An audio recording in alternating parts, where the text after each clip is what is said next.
Hello, welcome to our revision video for lecture 3, Managing Cultures. So, key learning points about this lecture. Well, we started by explaining how culture had become in the 80s a key element of what was done in terms of culture management, cultural change, and become a key preoccupation for management practices, leading to several bestsellers books around the topic and a big fashion around managing cultures. This is an idea that's borrowed from anthropology. So cultural anthropologists, they go out into a community, generally a native area, at least as it was practiced traditionally, and observe what people do. So what are their behaviors, how do they dress, how do they cook, what utensils do they use? They study what are their beliefs and how does that lead to certain spiritual or religious practices. So a cultural anthropologist will look at all these aspects of the behaviors of people within a community. Now, a difference between how cultural anthropologists apply the study of culture to how it's applied in organizations is that anthropologists study a culture that is, and managers, they in fact try to engineer or create a desired culture. And that's the big idea that caught on in the 80s. This was Western economies, Western organizations looking for a new way to do management, and the buzz that set in was it's all about the culture and getting the culture right. And that resonates greatly with the idea of post-bureaucracy. So if we link that to the lecture on power, it was the idea that culture was the best way to have people integrating, espousing deep values that are those of the organization, and that would lead to alignment, so that I don't need to control people anymore, but I'll be able to influence their values so that they share the organizational culture and that they will act accordingly. Shine gives us a model to help us think about culture, and it's a very powerful model. He describes 3 different levels of culture, comparing culture to an iceberg. So in an iceberg, there is the aspect that is seen, and that's in fact the smallest part of the iceberg, and then there is the greater portion of the iceberg that is under the water or below the surface that is unseen.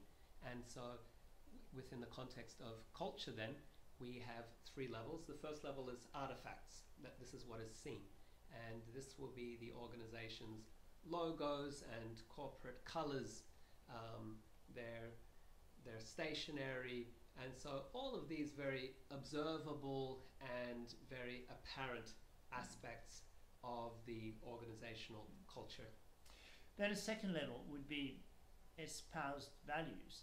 They are part of the official discourse, and people are supposed to share them across the organization. So it was summarized, for instance, in the vision or the mission statement for the organizational roles in society. And often in organization you would have a set of values that are defined. And the idea is, well, people should be able to discuss these.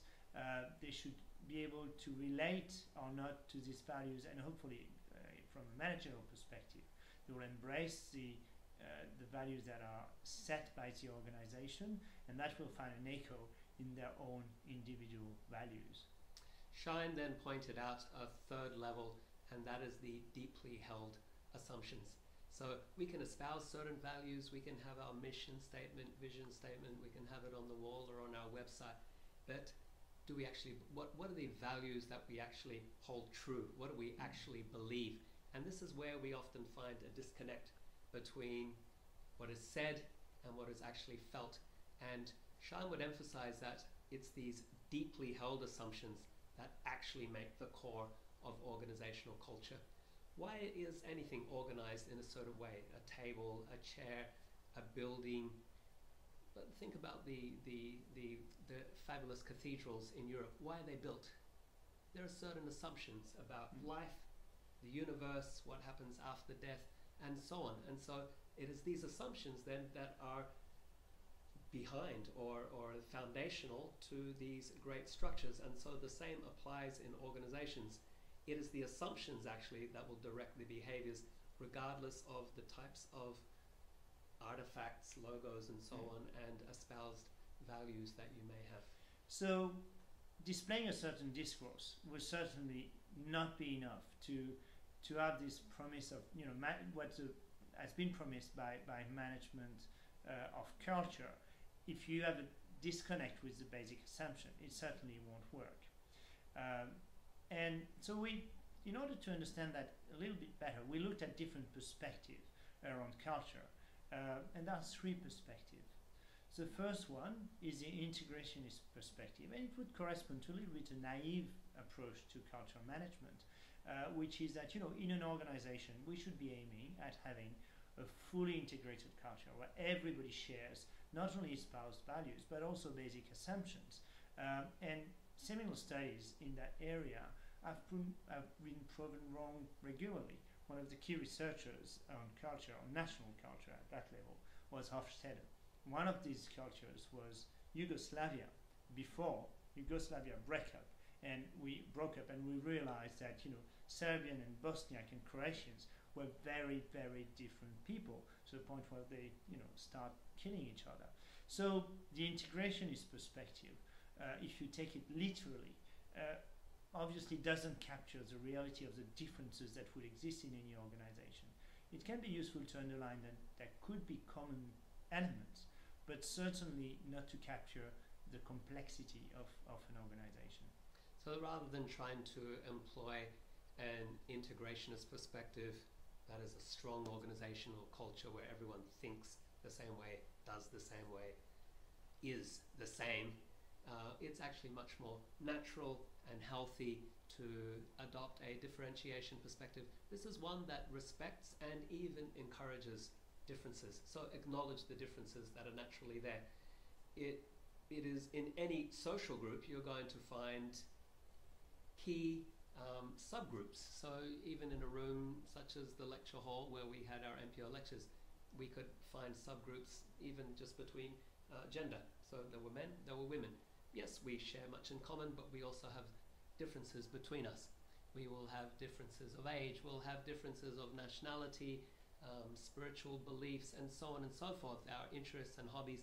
And so there are going to be so many different views and attitudes and values in any social group. Rather than ignoring those or trying to suppress them, a differentiation perspective would suggest that the organization can be enriched by, in fact, encouraging them.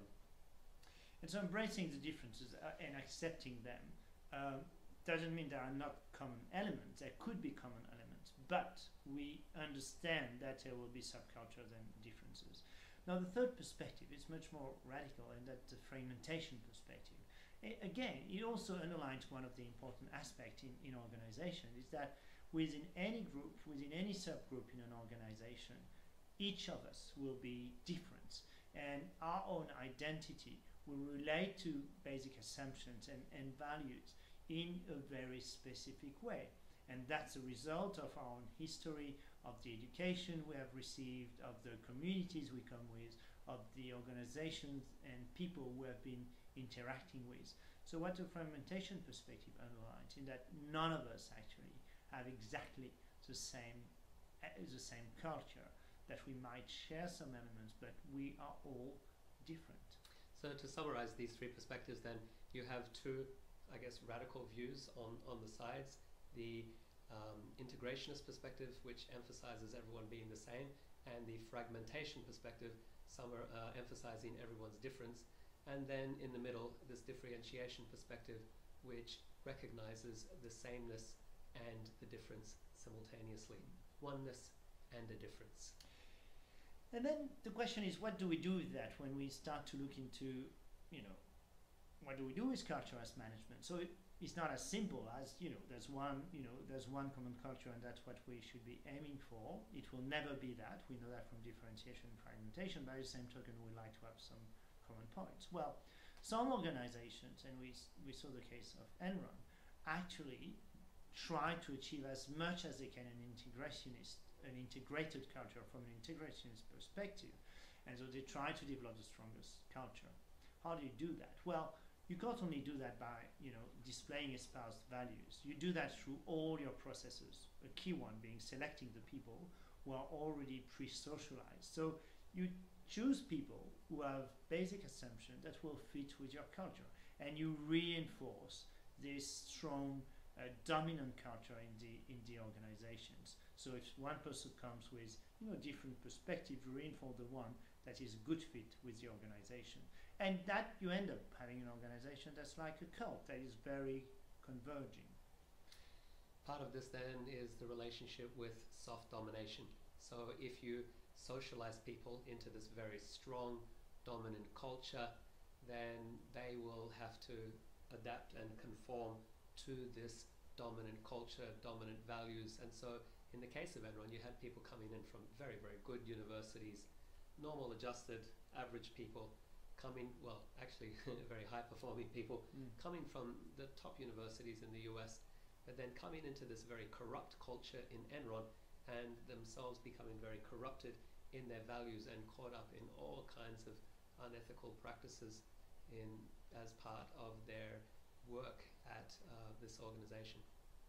However, it can be a very strong model. I mean, culture can be used to actually create a system of self-domination. The problem is if it is completely integrated, then we lose the richness of diversity, which was the problem of Enron.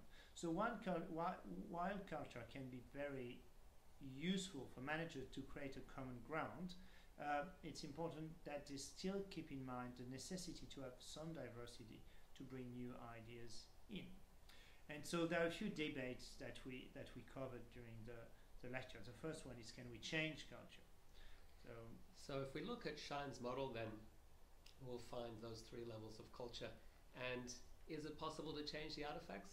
Absolutely. You can change the logo, get in a new designer, change the corporate colors, change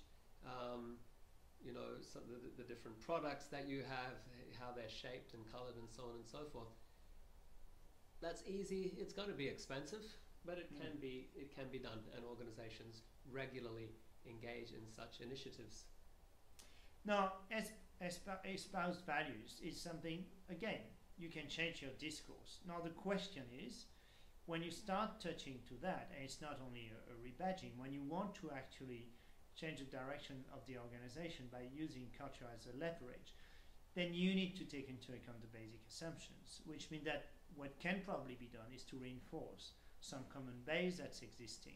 Let's say there are common values, there's a common perspective around the customer. Well, you can bring that to the fore, make it a key element of the espoused values. But you can certainly not change espoused values without a strong connection with some shared assumptions in the organization. So can we change culture? Well, changing it completely in disconnection with the assumptions, probably not, but reinforcing some assumption, bringing new people that will also contribute to that, that's certainly a possibility. That leads to the next debate then about whether in fact it is desirable to change the organizational culture. So do managers and organizations have the right to play around with the employees' deeply held assumptions? That is these core things about a person's identity and their values and so on. And that's again an ethical boundary, which is, and that's something that has been widely criticized by critical management scholars, saying, well, that's not something that management should do. You shouldn't influence people to the point where you change what they think, when you change their deep assumption that is part of their identity. That's really playing with people's personality, and there's something really manipulative into it. So there's an ethical boundary there, and there's a limit, which could, and each of us will have a different judgment of that, but that's a rule of thumb would be, well, if it helps people, if it's not contradictory to their own interest, maybe that's acceptable to a degree, but when it starts to play against the strong beliefs of people, and that starts to be really edgy manipulation. Think about Enron again as a case in point. Good university graduates like you, when you get your degree, you go into an organization and you get integrated into this corrupt culture and your own values shift on account of that, that's not ethical. All right, something to think about.